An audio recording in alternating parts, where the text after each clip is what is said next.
रेखा के लिए अमिताभ भगवान से कम नहीं थे।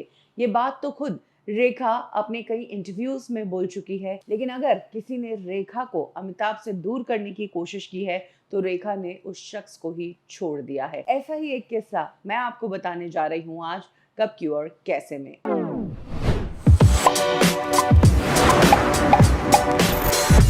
ये बात 80s के आसपास की है।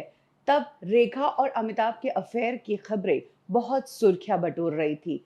यही वो टाइम है जब एक्टर रंजीत ने एक्टिंग से ब्रेक लिया था और उन्होंने एक कहानी लिखी थी। वो एक फिल्म बनाना चाहते थे, बतौर डायरेक्टर वो इस फिल्म का हिस्सा थे। रंजीत ने अपनी इस फिल्म के लिए अप्रोच किया था लीड एक्टर के तौर पर धर्म जी को, और लीड एक्ट्रेस के तौर पर उन्होंने रेखा को कास्ट किया था। कास्टिंग हो चुकी थी, फिल्म की शूटिंग भी शुरू हो चुकी थी, एक्टर्स को अपने साइनिंग अमाउंट भी मिल चुके थे। रंजीत अपनी फिल्म को लेकर काफी डेडिकेटेड थे और उन्होंने पहले से ही प्लानिंग कर ली थी कि फिल्म के किस शेड्यूल की शूटिंग किस टाइम होगी।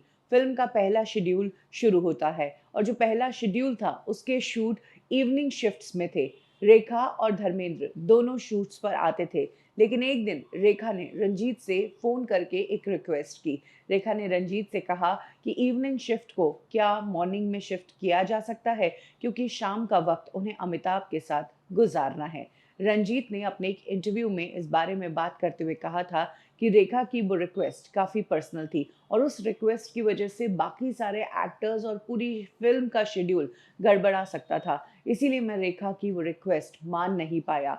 अगले दिन रेखा ने मेरी फिल्म ही छोड़ दी और साइनिंग अमाउंट ही लौटा दिया। इसके बाद धर्मेंद्र भी दूसरी फिल्मों में बिजी हो गए तो मेरी ये फिल्म अटक ही गई। फाइनली रंजीत ने इस फिल्म में विनोद खन्ना, फरानाज और किमी काटकर को लिया और इस तरह से उन्होंने अपनी डेब्यू फिल्म कारनामा को कंप्लीट किया। इस फिल्म को बनने में कई साल लग गए।